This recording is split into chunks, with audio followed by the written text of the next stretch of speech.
Salve, salve galera ligada aqui na Motorsport TV Brasil no YouTube. Tá começando mais uma edição do Podcast, o meu, seu, nosso podcast que debate tudo do mundo das duas rodas. Tá chegando a hora, semana que vem a gente tem finalmente o retorno do GP do Brasil no calendário da MotoGP depois de mais de 20 anos fora e uma etapa que promete muito, não só por uma pista que é desconhecida para todo mundo, mas também por um campeonato que começou de um jeito embolado que ninguém esperava. A gente tem Pedro Acosta, líder do campeonato. A gente tem a Aprilia dominando a etapa da Tailândia, colocando as 4 motos no top 5. E uma Ducati que começou acanhada. Marc Marquez teve uma boa performance, foi punido na sprint, acabou abandonando na corrida principal. Mas uma Ducati bem abaixo do que a gente esperava. E a gente vai debater tudo isso e muito mais no podcast de hoje, que vocês já estão vendo quem tá aqui comigo na bancada. Felipe Mota, apresentador da ESPN. Salve, Felipe, tudo bem? Tudo bem, Gui, um abraço pra você. É isso aí, nosso mestre Fausto Macieira, comentarista da MotoGP na ESPN. Fausto, tá chegando a hora e o CGP do Brasil tá prometendo uma boa disputa entre as montadoras. É isso, oi Guilherme Longo, oi Felipe Mota, salve rapaziada, ligada no podcast, parceria veloz da Yamaha Racing Brasil e Motorsport Brasil, sempre tratando em alta velocidade de tudo que acontece no motociclismo no Brasil e no mundo. É isso aí, vamos começar falando um pouquinho dessa disputa que a gente vai ter semana que vem. A gente comentou bastante semana passada sobre como que a Aprilia surpreendeu, colocando as 4 motos ali, vitória dominante do Bezzecchi. Pedro Acosta é líder do campeonato, muito pelo resultado da sprint, mas eu queria focar na batalha das duas italianas, que eu acho que é o ponto focal desse começo de campeonato. A questão é, Fausto, até eu começar contigo, que é uma curiosidade que me despertou nesses últimos dias. A Ducati não pode ter talvez criado um cenário ruim para ela, fazendo uma moto Frankenstein? Afinal, a gente tem as motos com características de 2024, 2025 e 2026. Esse não pode ter sido o ponto fraco da Ducati para o que a gente viu na Tailândia? Acho que sim, né? Eu acho que a Ducati claramente ela poupou esforços, quis fazer um mix ali, um combinado das 3 safras, né?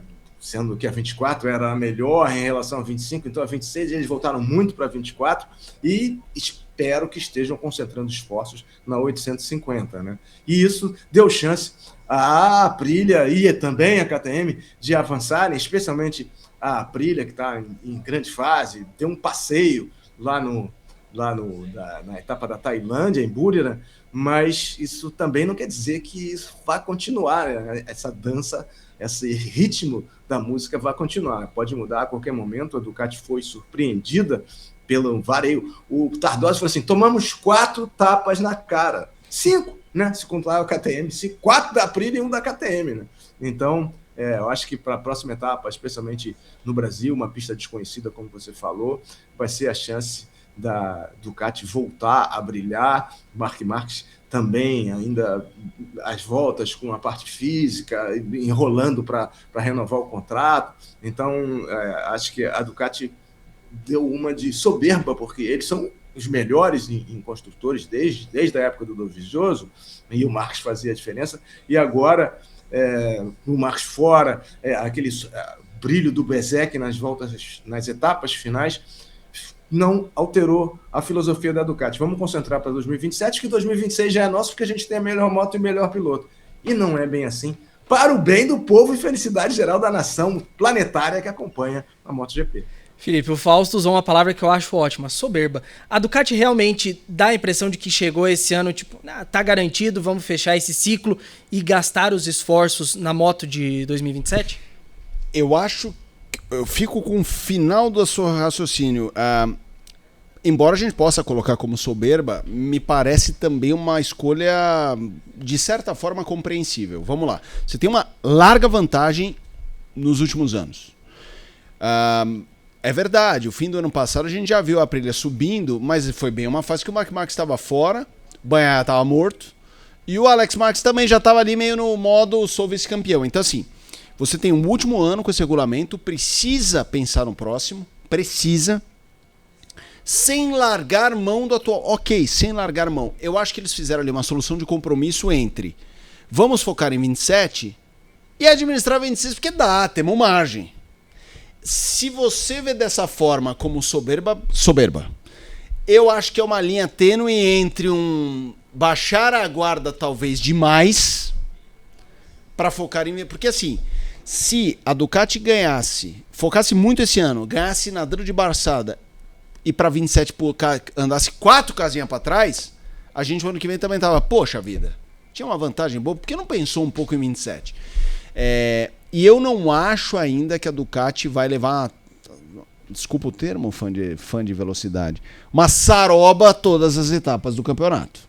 Acho que ainda tá difícil a gente colocar, como dizem em inglês, qual é a pecking order, né? A relação de forças, né? A ordem ali na matilha. Eu ficaria com sinal de alerta ligado na Ducati, mas no último podcast o Fausto falou, para mim o Marc Marquez ainda é o favorito, para mim ainda é. Assim, o candidato maior. É que as pessoas tendem a achar que quando você fala que alguém é favorito, significa que ele vai ganhar de nadar de braçada. Não acho que ele vai nadar de braçada, mas eu ainda colocaria as fichas pelo talento que ele tem e uma boa moto que ele tem. Não dá pra dizer que não. Eu só concordo com todo o raciocínio, só não sei se é fácil simplesmente dizer que é soberba. Talvez ali um planejamento em que eles não andaram pra frente, mas também não imaginavam um salto, porque pra Ducati ter sofrido o que sofreu é porque alguém deu um super salto. Sim. E nesse caso é a Aprilia. Talvez eles não contassem com isso. E essa é a magia do esporte a motor. Diga, Fausto. Pois é, não é da época de vocês, mas eu peguei o Muhammad Ali, o Cassius Clay, lutando na fase áurea dele. Ele ficava assim, ó, pode vir, vem em mim, pode bater. E ficava dançando em volta, ele e pumba, derrubava os adversários. Mas para você fazer isso, você tem que estar muito bem preparado, claro, física e tecnicamente. Sim. E na moto você depende do equipamento. O equipamento continua sendo muito bom, ainda que seja uma combinação de várias coisas, ainda é muito bom. Tem opções de melhorar. O Marc Marquez não é o Marc Marquez de antigamente. O acidente da Indonésia é muito mais grave do que pareceu na época e foi ficando mais grave porque tinha sequelas de outros acidentes. Então, o equipamento deu uma frenagem de arrumação para preparar 27, como você falou, e o piloto, que é o principal, que é o que pode chegar lá, também está um pouco limitado pela condição física acumulada ao longo de milhares de quedas e situações de risco e cirurgias incontáveis também. Então, é a chance dos rivais se aproximarem. Mas tem uma coisa, a KTM está liderando um campeonato que não acontecia, nunca aconteceu, mas desde 2000, apenas 40% dos pilotos que saíram do primeiro grande prêmio chegaram campeões no último grande prêmio, foram campeões. E o campeonato agora tem 22 etapas, e antes tinha muito menos, né? Tinha 15, tinha 13, tinha 16, e foi crescendo. Então, esse percentual é ainda mais expressivo. A Costa é líder, está líder, mas no Brasil as coisas podem mudar. Espero que mudem. Agora, tem uma questão. Vocês dois citaram, né, que ainda vem Marc Marquez como favorito. Ok, acho que ninguém aqui questiona o Marquez como favorito do mesmo jeito que a gente nunca descarta, por exemplo, o Verstappen da briga pelo título na Fórmula 1.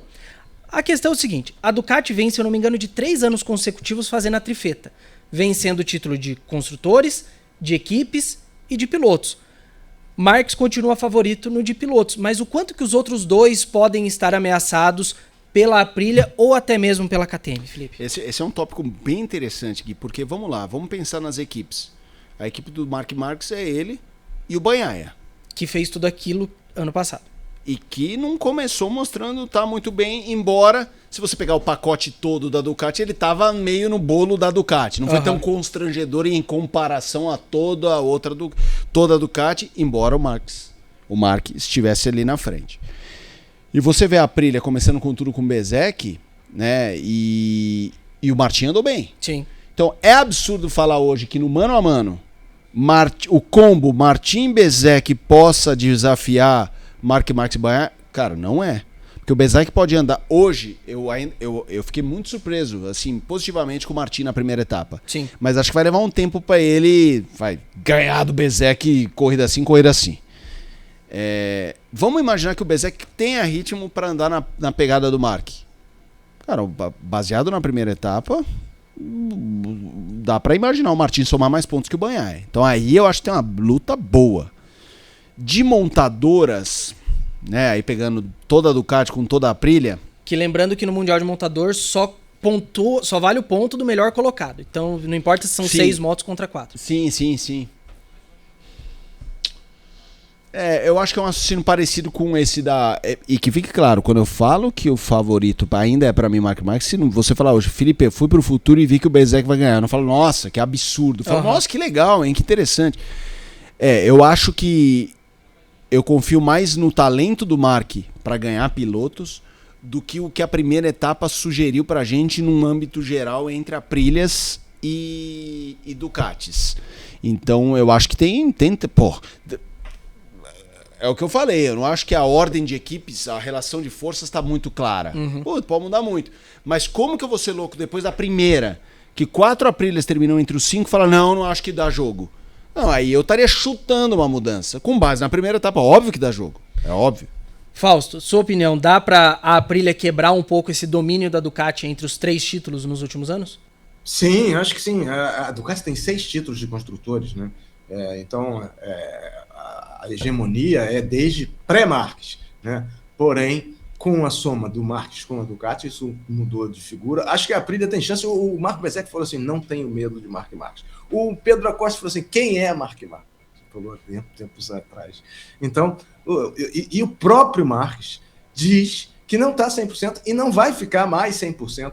O que era? Ele disse que está pilotando de uma maneira estranha. Então, também não se adaptou a essa combinação, essa combinação de safras que a Ducati apresentou para 2026. Ele tem condição de mudar algumas coisas, mas não muitas, né? Porque não tem concessões, só quem pode mudar bastante é a Yamaha. Mas eu acho que a Ducati continua sendo um passo acima, um tempo mais rápido, e a Aprilia melhorou bastante. O Fabiano Sterlachini é engraçado porque ele ficou 10 anos na Ducati, né? Aí saiu da Ducati para a KTM, não deu certo a KTM, foi demitido da KTM e foi para a Aprilia.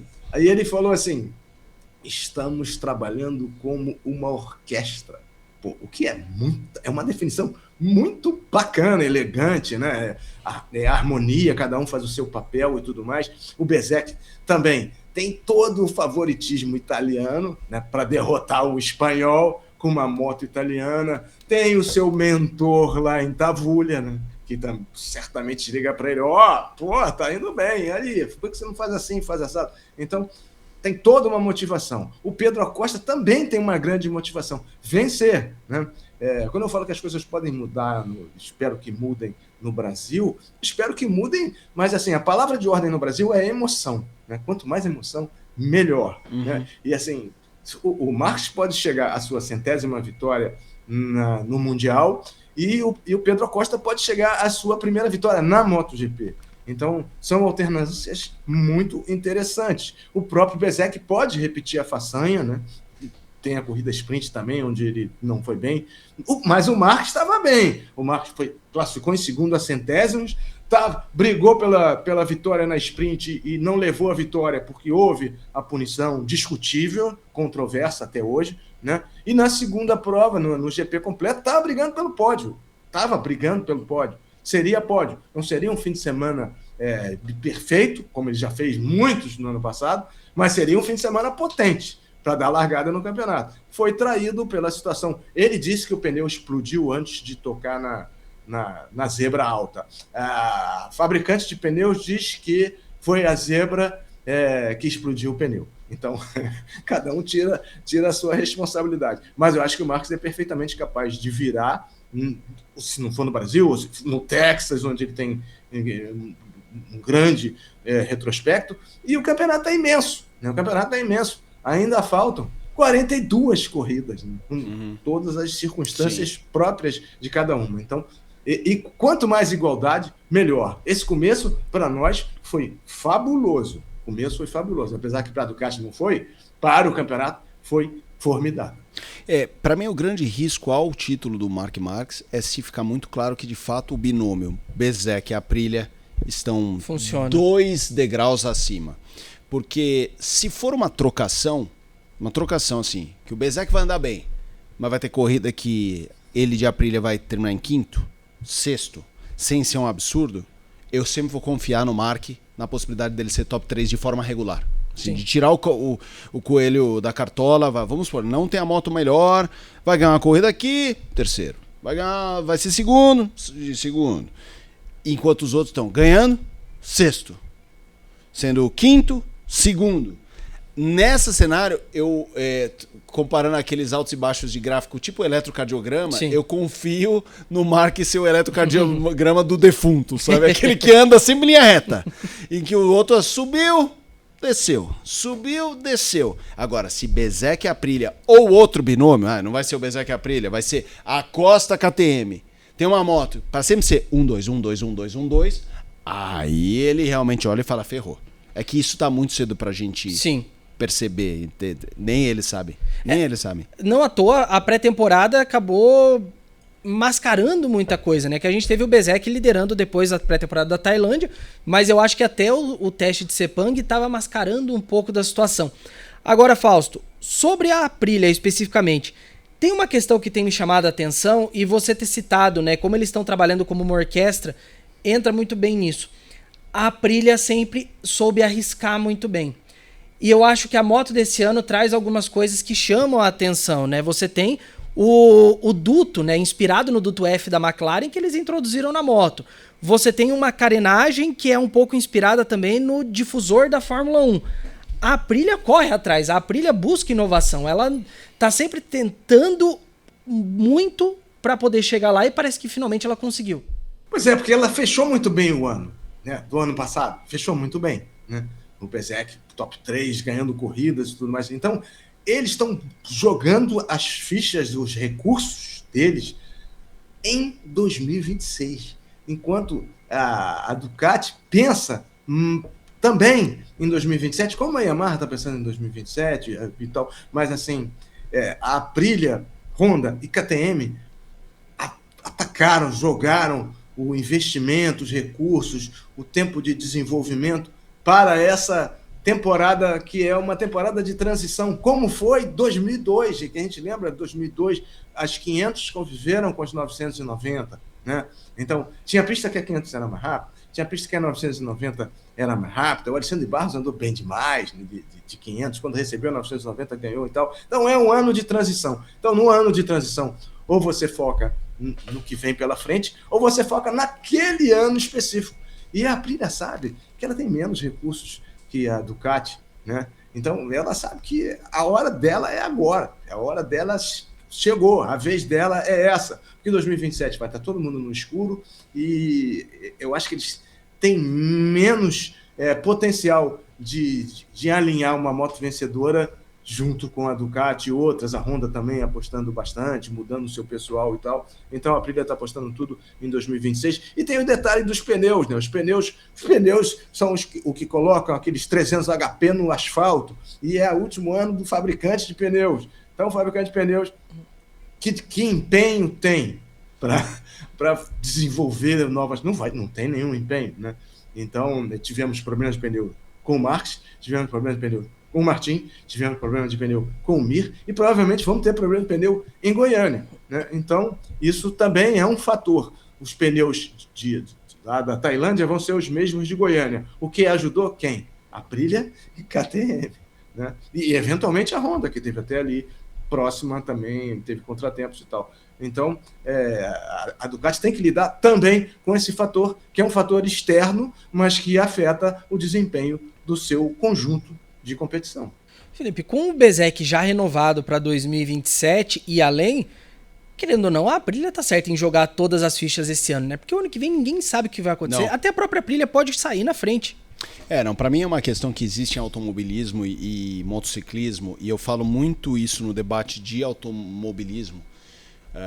Por exemplo, quando você pega o ano passado a McLaren, que tinha o Oscar Piastri e o Lando Norris, que você fala, esses pilotos uma hora vão começar a se matar, um vai atrapalhar o outro, porque o primeiro cara que você tem que ganhar é seu companheiro. E eu falo, gente, e aí as pessoas de fora tentam dar uma conotação de mau caratismo pra coisa. Eu falo, gente, é o seguinte, imagina você faz uma carreira que tem como principal objetivo um dia ser campeão mundial. O cavalo selado passa pouco, você não tem condição de saber. Eu comecei, para você que está aqui no podcast, a minha carreira como repórter de Fórmula 1 em 2004. 2005 o Alonso destrona o Schumacher, é bicampeão mais jovem da história. todo mundo achou que ele ia ganhar 5, 6, 7, 8. Fez besteira, comprou briga com quem talvez não devesse, mas também fez isso por imaginar, eu sou jovem, sou bom pra caramba, que maravilha. E nunca mais. Nunca mais. Então, vamos pegar a McLaren do ano passado. Norris e Piastri se mataram. Quer dizer, se mataram mais ou menos, mas podiam ter se matado, ganhou o Norris. Esse ano já estão no meio do bolo. Vai saber quando a McLaren, vai saber quando Norris ou Piastri terão de novo essa possibilidade. Por que eu dei essa volta? Gente, não dá pra brincar.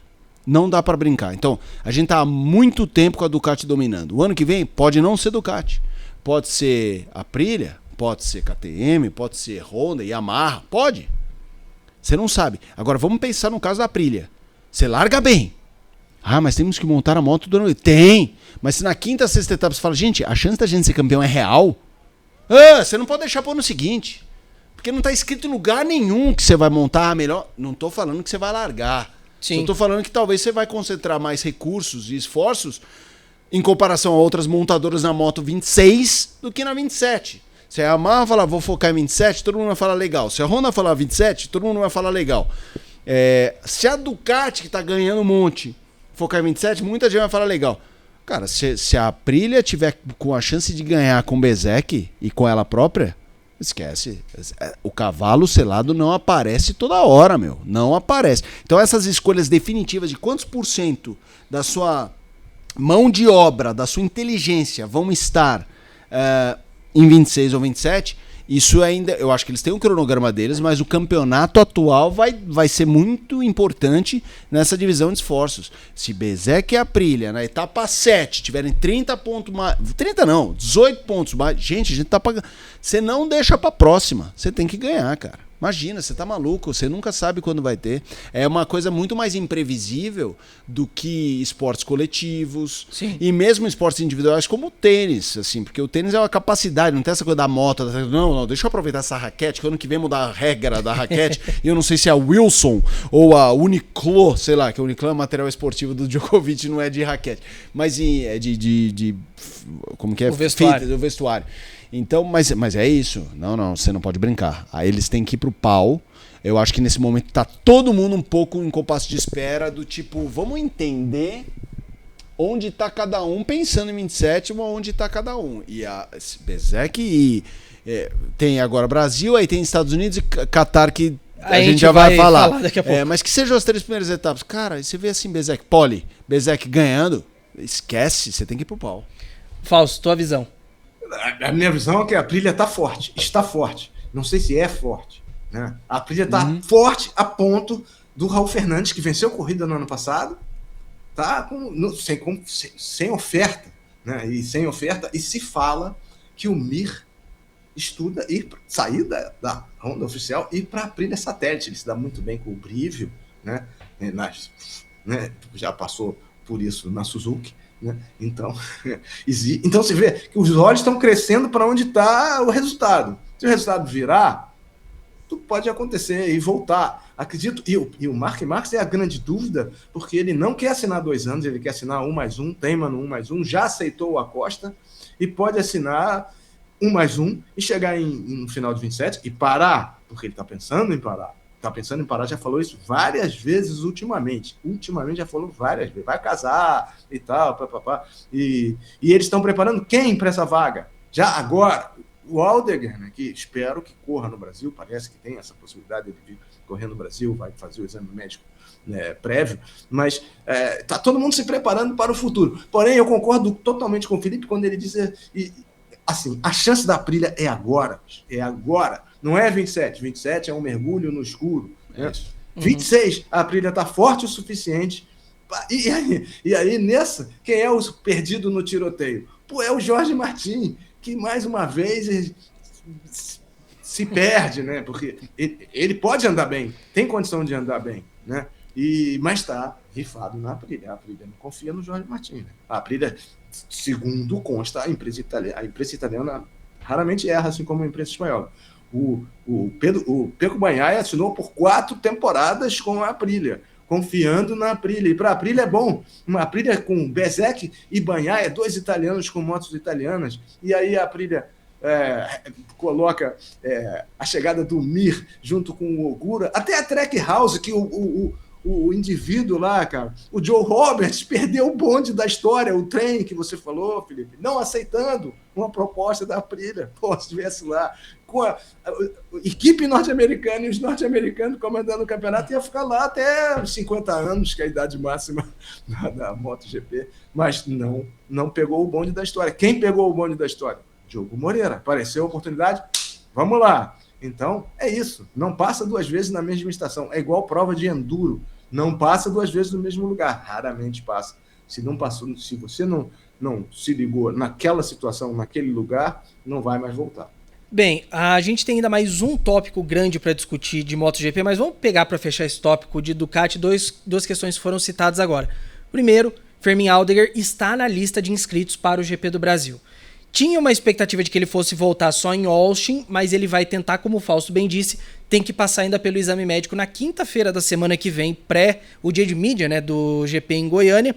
Mas, Felipe, para a Ducati é importante ter a equipe de volta, porque o Pirro é um bom piloto de testes, mas a Ducati nessa situação precisa colocar o máximo de pilotos possíveis lutando lá na frente. Sem dúvida, a lesão do Aldeguer não é simples, né? A gente está falando de algo grave, e obviamente, responsabilidade total do corpo médico ali em definir a presença ou não, a gente não tem nem muito o que opinar. Óbvio que ele vem para o Brasil também, porque se não receber o não, vai conhecer as terras goianas, né, Fausto? Vai comer aquela maravilhosa carne de sol, mas eu fico na torcida para que ele possa correr. É um piloto que teve momentos muito importantes em 25, mas relembro, a lesão dele não é simples e tudo que a gente quer é que ele volte pleno para não ter nenhuma nova queda que só agrave ainda mais a sua lesão. É uma coisa meio Jorge Martin no ano passado, né? Volta no Qatar e se quebra de novo. Eu acho que vai ser surpreendente se ele conseguir, só fechando, e vai ser surpreendente se ele conseguir a aprovação, e outros pilotos também estão sujeitos à aprovação. Sérgio Garcia, Adrian Huertas e Luca Luneta, o Davi Alonso parece que está tudo ok com ele. Maravilha. Agora, o outro ponto que foi tocado aqui, diga. Só fechando, tem uma coisa muito interessante que eu vou esquecer se não falar. A White Power, que até pouco tempo pertencia à KTM, está liderando o campeonato nas 3 categorias. Está liderando o Mundial com o Almansa, está liderando na Moto2 com o Gonzalez e está liderando na MotoGP com o Pedro Acosta. Quando a maioria das suspensões, a quase totalidade, à exceção da KTM na MotoGP, é sueca Hornets. Não é holandesa White Power, mas a White Power está poderosa. Agora, o outro tópico que já foi citado aqui, temos uma interrogação no horizonte. Próximo fim de semana, Brasil, na sequência, Estados Unidos, GP das Américas em Austin, e depois Qatar, se eu não me engano, 12 de abril que está marcado, e o Carmelo Espeleta já falou que é muito difícil que o GP do Qatar seja levado adiante por conta de toda a tensão ali no Oriente Médio. Só que no momento ele fala, não vamos cancelar. Se chegar a esse ponto a gente vai adiar porque temos espaço mais adiante lá no ano. Mas mesmo assim, é uma prova importante dentro do contexto da MotoGP, era a abertura do campeonato até 2 anos atrás. Fausto, para a MotoGP não realizar uma corrida no Qatar é significativo. Muito, e está totalmente imprevisível a situação. Esse campeonato já começou muito cedo, foi o segundo que começou mais cedo a temporada. Acho que se essa data não se confirmar, acho difícil arrumar uma outra data, mas o Carmelo é que manda, ou ele e os americanos é que mandam, mas já que os americanos também mandam, e eles vão estar onde? Nos Estados Unidos. E o que é mais barato e prático, e já foi feito, não só uma vez, mas várias vezes em 2020, no ano da pandemia, ou no ano grave da pandemia, repetir o Texas, onde eles já estão, e vai ser um custo muito pouco significativo, ao contrário de você procurar uma outra pista. Vamos fazer em Termas. Não dá para fazer em Termas. Vamos fazer em Goiânia. Significa custo. Goiânia está pronta. Parabéns. Mas significa custo. Mas eles já estão no Texas, e o Texas tem condição de fazer 2 etapas. Não sei o que eles vão resolver. Acho muito difícil arrumar ou vai ser uma outra etapa no mesmo autódromo, né? Porque vai homologar. O Goiânia foi homologada semana passada, né? Então, difícil, pouco tempo. Acho que seria mais sensato e mais econômico permanecer no Texas e fazer 2 etapas lá. Bem, vamos agora para o outro grande tópico desse programa. Falamos de Ducati, KTM e a Aprilia. Vamos falar um pouquinho de Yamaha, que foi a outra montadora que chamou a atenção no GP da Tailândia. O projeto do V4 foi à pista pela primeira vez, de fato, numa forma competitiva.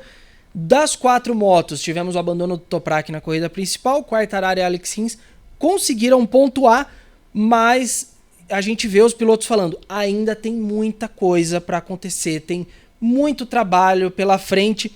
Felipe, de fato, quando a gente tem uma marca apostando tanto numa mudança radical de projeto, no meio de um regulamento, a gente acredita que vai dar um passo atrás antes de dar passos adiante.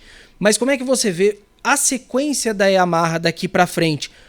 Quanto que ela consegue, de fato, melhorar? Lembrando que ela tem todas as concessões, podendo testar e podendo entregar novas especificações de motor e tudo mais. Eu acho que a grande questão aí, diferentemente de quando a gente debateu a Aprilia, a Yamaha é se não uma das que mais tem esse foco no médio e longo prazo. Ela sabe que não vai estalar o dedo e sair ganhando corrida o tempo inteiro. Se ela fez o entendimento, ela teve um bom momento, especialmente no miolo 25, com o Quartararo tendo protagonismo.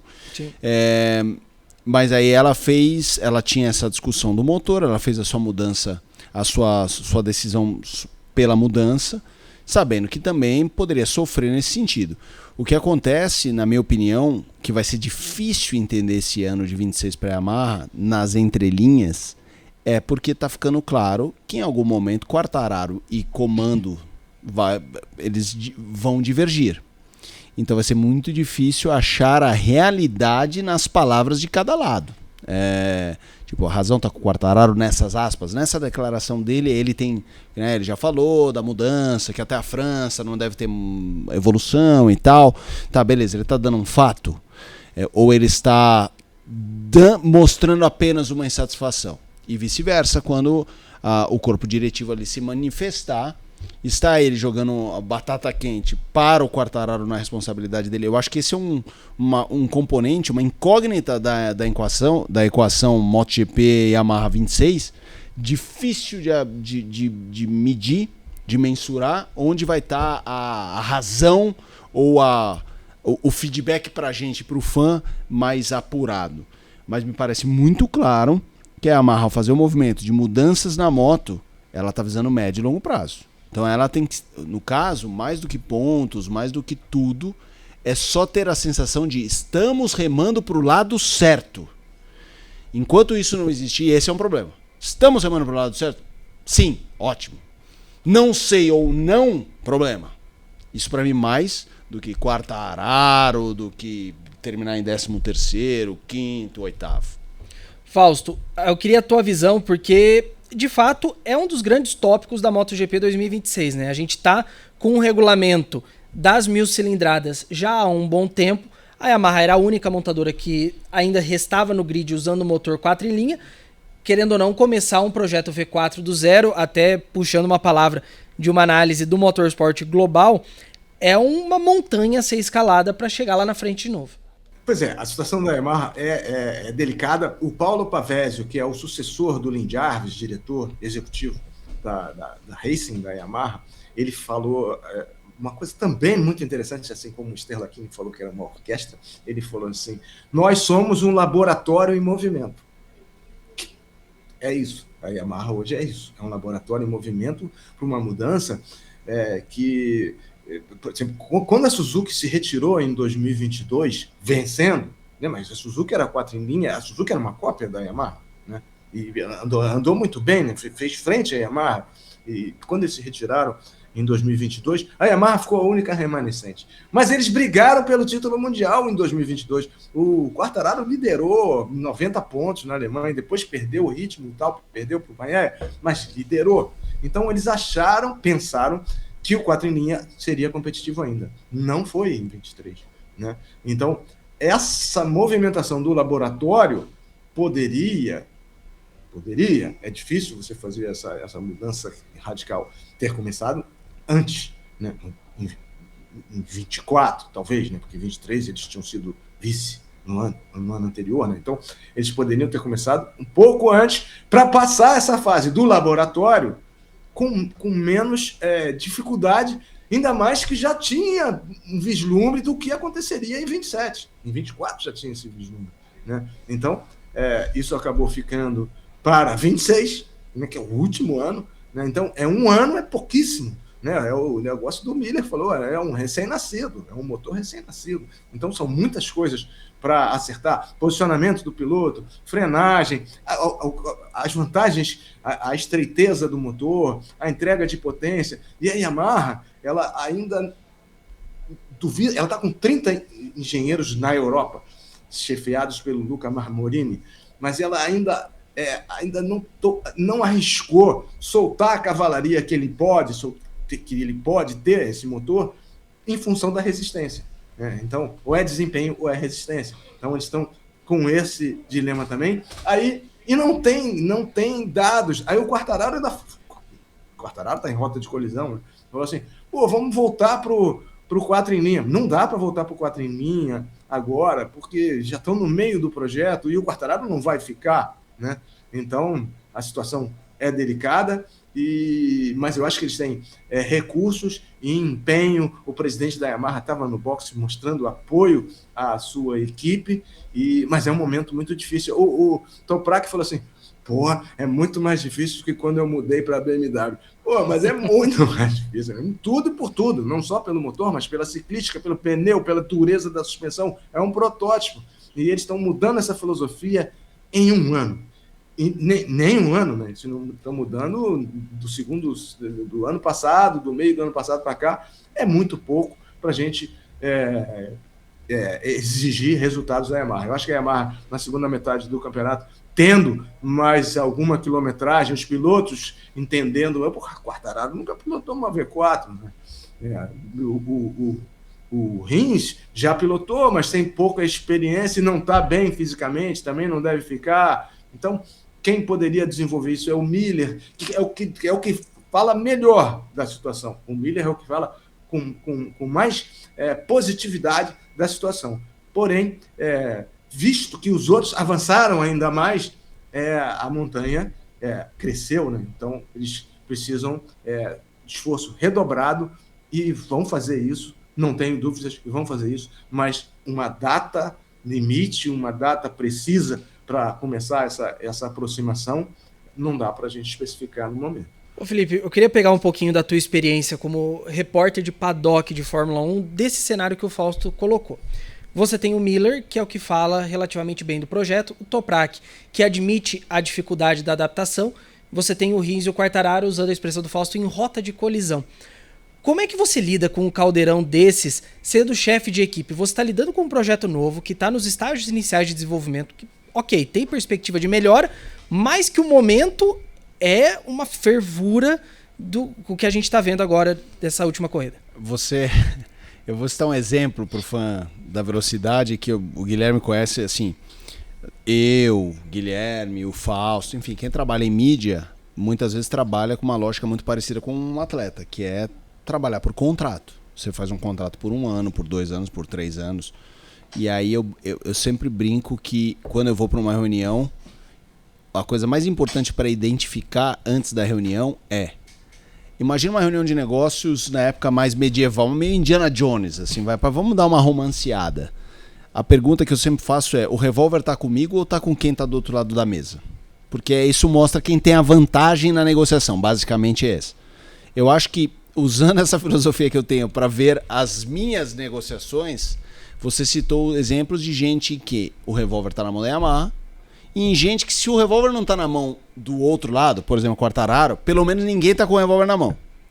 Então eu acho que a Yamaha, mesmo estando num momento de transição, a gente tá falando de uma montadora tradicional, com muito recurso. O Fausto falou semana passada, não lembro se ele tava falando em comparação à Aprilia, à KTM.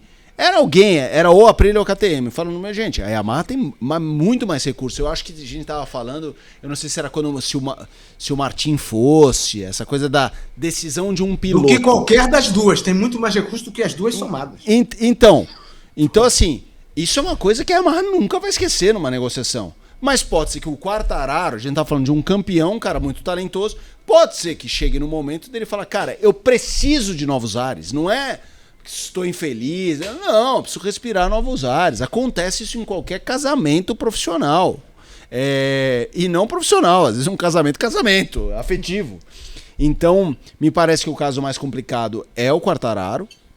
O Rins, se estiver nervoso, vamos combinar. A Yamaha tem motivo há muito tempo, inclusive, para ela fazer o movimento de mudança, não o Rins. O Rins pode estar nervoso quanto for. Valeu, bonitão. Vai ser feliz em outro lugar. E tem um monte de piloto bom, que pode olhar para a Yamaha e ver. Ali tem recurso para desenvolver moto. 2, ali tem recurso para me pagar mais do que aonde eu estou sendo pago. Sim. Então, gente, eu tenho sempre a tese, e isso vale para mim nesse exemplo que eu falei da arma. As instituições são maiores do que os indivíduos. Isso vale para as fabricantes, isso vale para os veículos de comunicação. Então, agora, o Quartararo tem um super valor. E ele pode falar, quero ser feliz. Mesmo que seja um fim de casamento bonito, sabe? Aquele casamento que as duas partes dão as mãos e falam obrigado por tudo, fomos felizes, vamos tentar ser felizes, te desejo o melhor para mim. Agora os outros, a Yamaha para mim está acima, inclusive do Quartararo, assim como a Ducati está acima Por que eu acho que a Ducati está acima do que o Marc Marquez? Porque o Fausto acabou de falar, o Marc Marquez já está sinalizando que está cansado, que está falando que quer casar. E quando ele falar parei, a Ducati vai estar lá. E se tiver uma moto boa, alguém vai sentar a bunda lá, com menos talento que o Marc Marquez, porque é difícil ter mais talento que ele, ou se é, e vai ganhar a corrida. Então, para mim a questão é essa. Assim, a gente entende esse momento de transição da Yamaha, um pouco de põe o pé na direita ou põe o pé na esquerda, para onde eu vou, e isso vai ter batida de cabeça, mas lá na frente a força é dela, imagina. Eu concordo com o Felipe, a Yamaha vai permanecer, estava antes do Quartararo, vai continuar depois, a Ducati estava antes do Marc Marquez e vai continuar depois, e eles estão se preparando para isso. Na Ducati, estão preparando quem? O Acosta. Né? Na Aprilia, não são pilotos novos, mas são pilotos experientes. Essa dupla Bezzecchi e Bagnaia é muito boa, e ainda mais que é patriótica, né? E assim, na KTM, Alex Marques e Maverick Vinhares, que é o que se desenha, né? Se fala do Quartararo na Honda com mais alguém, que pode ser o Moreira, pode ser outro piloto, a gente não sabe. Eu acho que a Yamaha vai, no mínimo, subir o Guevara, né? Que é piloto da Pramac na Moto2, está andando bem, venceu a última corrida do ano passado, começou bem o ano, vai ser barato, é jovem, já foi campeão mundial na Moto3, então é uma aquisição que pode dar retorno. Como eles pensaram e acabaram decidindo pelo Toprak em relação ao Diogo. O Diogo era o sangue novo que a Yamaha precisa. A Yamaha tem 2 pilotos que já são experientes. Tem 3 pilotos, tem 4 pilotos que são experientes, né? Porque não tem nenhum abaixo de 25 anos na Yamaha. Então, ela precisa de alguém desse top, né? Para renovar e sem vícios. E como a MotoGP vai mudar, não é ruim para a turma que está na Moto2 subir, né? Porque vai ser mais ou menos os que têm experiência, a experiência vai valer menos do que valeria se continuasse a mesma cilindrada, com os mesmos dispositivos eletrônicos que vão diminuir. Então, acho que a Yamaha e todas as outras, as marcas, permanecem. Não sei se a KTM, se fala que a KTM pode mudar de nome, né? Não sei o que é. O futuro da KTM parece um pouco mais confuso, mas pelos resultados que está apresentando e liderando o campeonato, certamente os investidores vão aparecer com o nome de KTM ou outro nome qualquer, indiano ou chinês, mas vai estar presente lá, como os chineses também querem entrar. Então, as marcas são os fabricantes, têm o seu próprio campeonato e não são tão... o Mundial de Pilotos, mas a segunda prioridade é a marca pela qual o piloto compete. E nisso, acho que a gente vai ter uma permanência. Esperamos que cheguem mais, que a BMW, enfim, entre, que a Suzuki volte, mas isso aí já é devaneio, que a BMW e tal. Mas as marcas permanecem, o campeonato tem, 76 anos, né? 77 anos. 77. Então, já tem muita gente que entrou e saiu, mas a maioria das marcas permaneceu e eu acho que pouco vai mudar em relação a isso. Momento da Ducati se reforçar para enfrentar uma concorrência que ela não tinha até o fim do ano passado, até perder o Marc Marquez nas últimas etapas. Agora, para fechar o nosso bloco de MotoGP, eu quero falar de uma coisa diferente, uma coisa legal, porque, Felipe Mota, semana passada saíram os indicados ao Laurels, o grande Oscar do esporte, e a gente comentou isso aqui nos nossos programas de fim de ano, como que Marc Marquez merecia uma indicação atleta do ano, e de fato a indicação veio. Tá, Marc Marquez indicado. Quais os concorrentes? É exatamente por isso. Vamos aproveitar que temos aqui um apresentador da ESPN para analisar esse cenário, hein? Sport Center. Olha só, Marc Marquez está concorrendo contra Carlos Alcaraz, tênis. Exato. Isso que eu te pedi. O Alcaraz eu sei, mas de repente vai ter alguém aí da bocha nórdica, que é bom você falar bocha nórdica. Dembélé, futebol. Mondo Duplantis, atual vencedor do prêmio do atletismo. Tadej Pogacar, ciclismo. E Yannick Sinner, também do tênis. Para mim, a história do Marquez é incontestável do ano passado. Uma vitória, uma volta por cima, destruindo todos os concorrentes. Para mim, é a melhor história para ganhar, mas queria ouvir de você sobre esses concorrentes. Para mim, a única diferença, qual que é o problema aí? Ciclismo eu não sou um especialista, para traçar uma comparação, entendeu? Porque assim, aí é comparar algo que eu sei bastante com algo que eu não sei. A tendência é eu puxar porque eu sei bastante e falar, é indiscutível, Marc Marquez. Aí alguém vai falar, mas você sabe o que o outro fez? Não sei.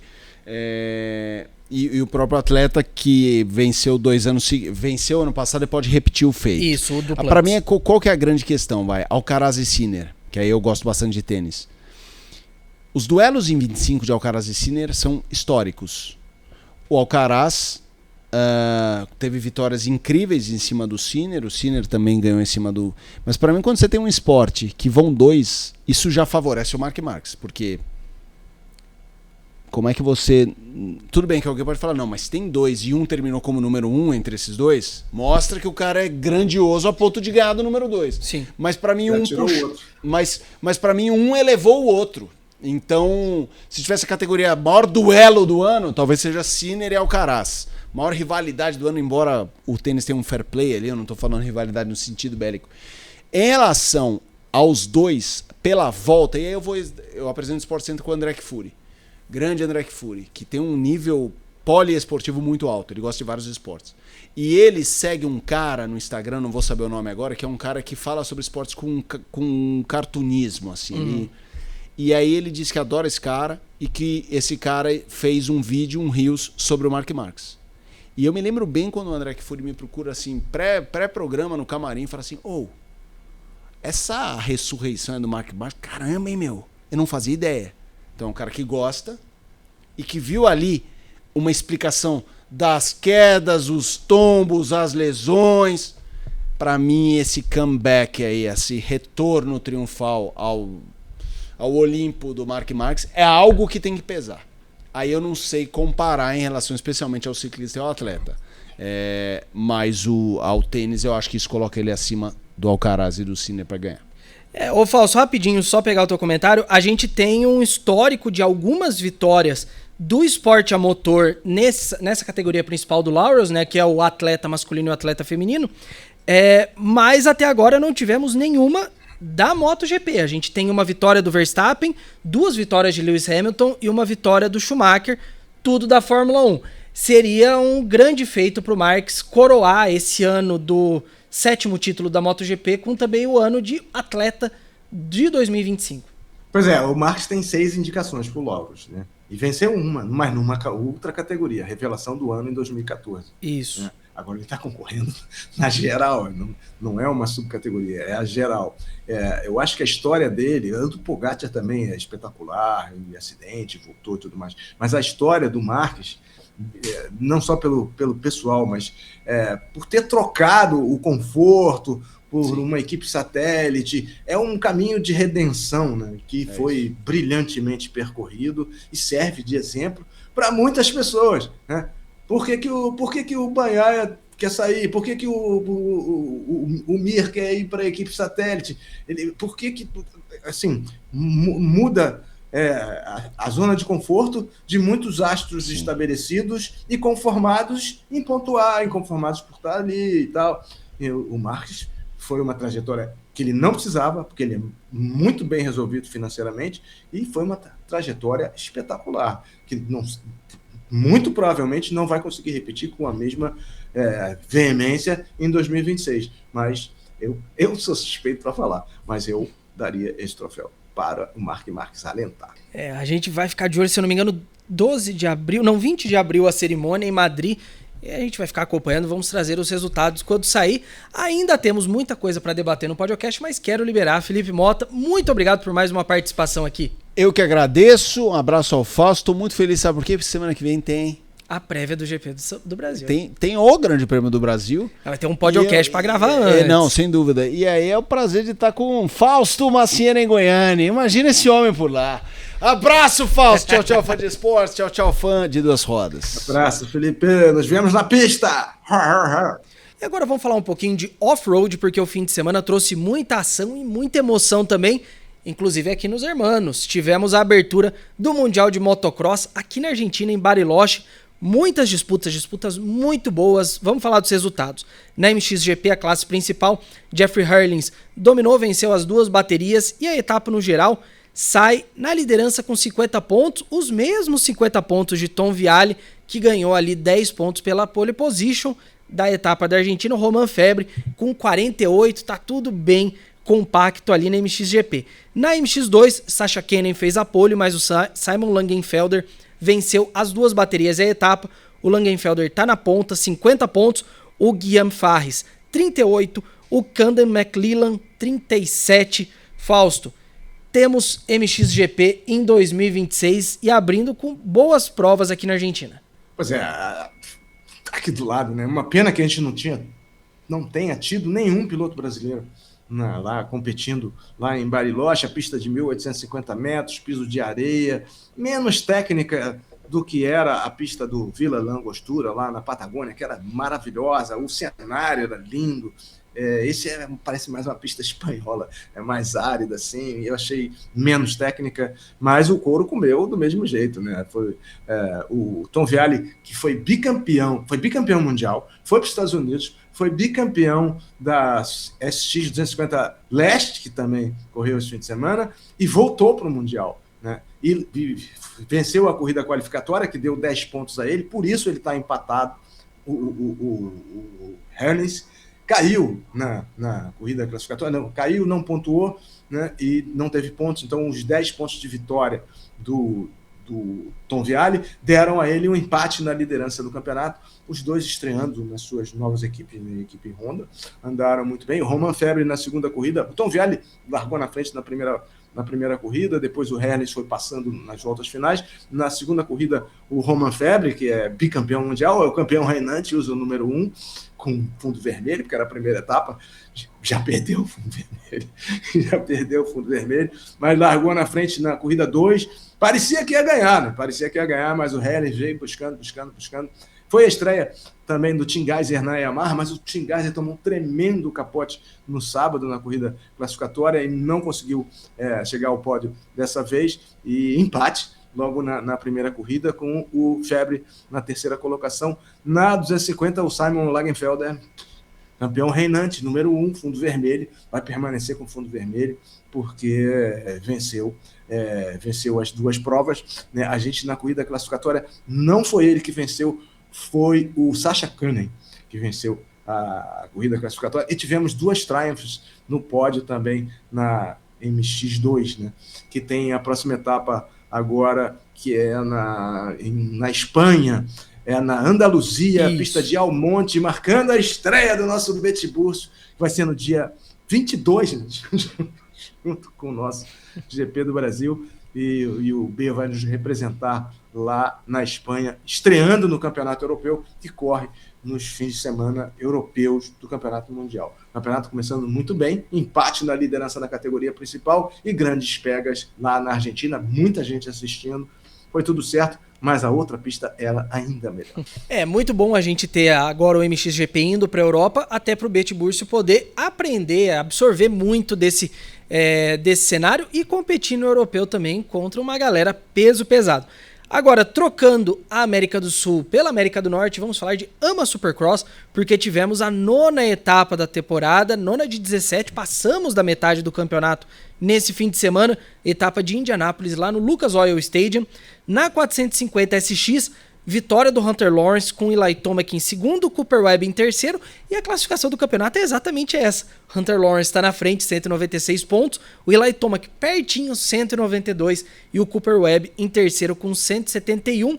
Se na 450 SX a gente tem 4 pontos separando os dois primeiros colocados, na 250 SX Leste, o negócio tá o puro suco do caos. O Leste fez a terceira etapa nesse fim de semana, Cole Davis vencendo a primeira dele no ano, o Joe Shimoda em segundo, Seth Hammaker em terceiro, e dá uma olhada como é que tá a situação do campeonato. O Cole Davis subiu para a ponta, 64 pontos, Seth Hammaker, 63, Pierce Brown, que era o líder até semana passada, 62, e o Joe Shimoda também 62 pontos. Fausto, 250 SX Leste tá pegando fogo nesse começo. É sensacional, eu amo a Supercross, é incrível, e foi nesse estádio, que é um estádio fechado em Indianápolis, mas ele tem uns prismas, assim, o estádio é lindo, monumental, tava cheio, e foi Triple Crown, né, o Triple Cloud, né, são classificatórias, 18 vão direto para a final, depois Last Chance, e classificam mais 4, e acabou, e aí é final, são 3 finais, né, então, o Cole Davis, que é da Nova Zelândia, tem 18 anos, já surgiu como grande candidato ao título no ano passado, até se machucar, agora está mais experiente, com seus 18 anos, venceu todas, andou muito bem com a Yamaha, né? Andando muito bem, venceu as 3 finais. Na 450, pau comeu, o Ken Roczen venceu a primeira, na segunda corrida foi o Justin Cooper, primeira vitória do Justin Cooper na 450, que vale como final, e na terceira, Hunter Lawrence, que no final acabou se sobressaindo, manteve a placa vermelha de líder, conseguiu abrir uma vantagenzinha, mas a corrida foi tremendamente disputada. A gente teve um acidente do Roczen que na segunda corrida, depois de ter vencido a primeira, trombou no Aaron Plessinger no salto, um acidente assustador, e no final o Hunter está liderando, e na 250 está isso que você falou, o caos, né? 4 pilotos separados por 2 pontos. 2 pontos. Negócio incrível, sensacional. E agora eles param um fim de semana, né, que já está todo mundo cansado, que o índice de acidente é altíssimo o índice de acidente, e voltam no dia 21 em Birmingham, no Alabama, de um fim de semana, que vai ter o Mundial de Motocross com o Brasil na pista, que vai ter o AMA Supercross lá no Alabama, nessa terra onde tem o Museu Barber, que é um dos museus, o museu mais incrível de moto, tem 1.200 motos expostas. Quem está por lá vale a pena, ou quem não está, vale a pena viajar para conhecer.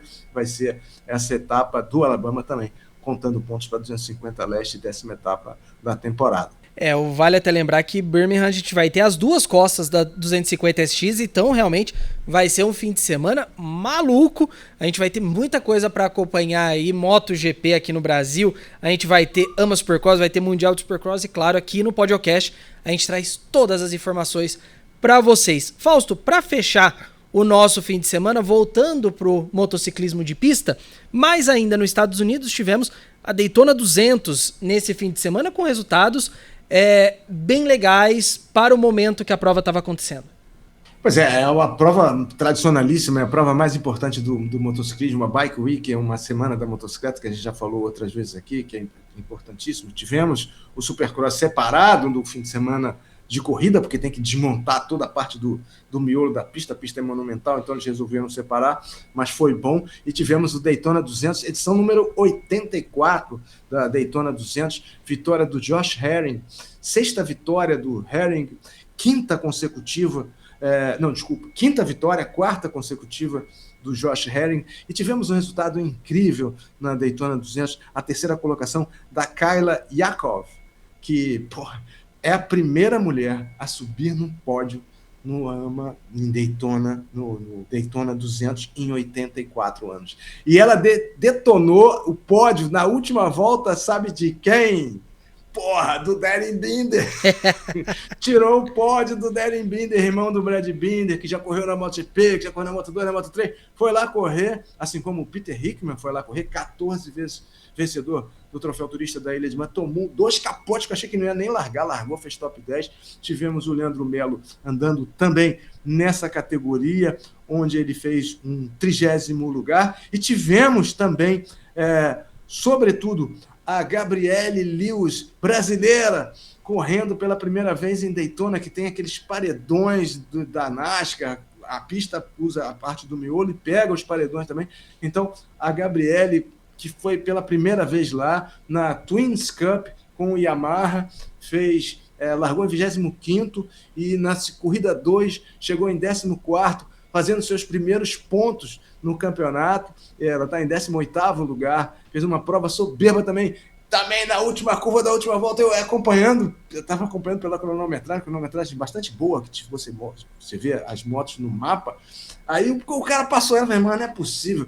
Aí ela, na última curva, entrando na reta de chegada, passou o cara de volta. Parabéns, Gabriele Lewis, parabéns ao Carlão Lewis, ao Leandro Melo, ao Léo Pereira, a turma toda brasileira que esteve lá dentro da pista e também assistindo. É um evento monumental, o autódromo é monumental, as corridas são incríveis, os eventos se sucedem ao longo de 10, 12 dias.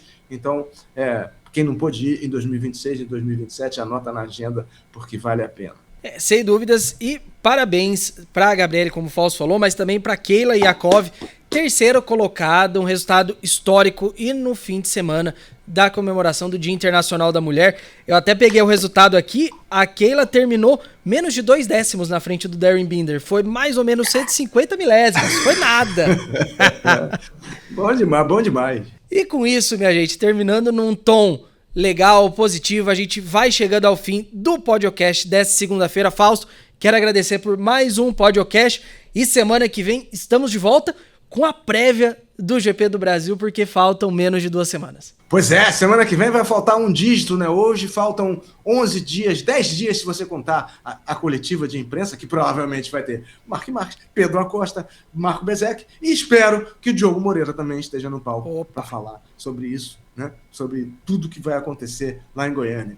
Foi ótimo. Ótima semana para todos. Muito obrigado, Guilherme. Um abraço também para o Felipe e a todos que nos acompanharam em mais esse podcast. Valeu, rapaziada. Aquele abraço. Acelera, Brasil! É isso aí, minha gente. O podcast dessa semana vai ficando por aqui. Não esqueça, deixa o like, se inscreva no canal, ative as notificações para não perder nenhuma edição. Semana que vem a gente está de volta fazendo a prévia do GP do Brasil. Tá chegando a hora, finalmente.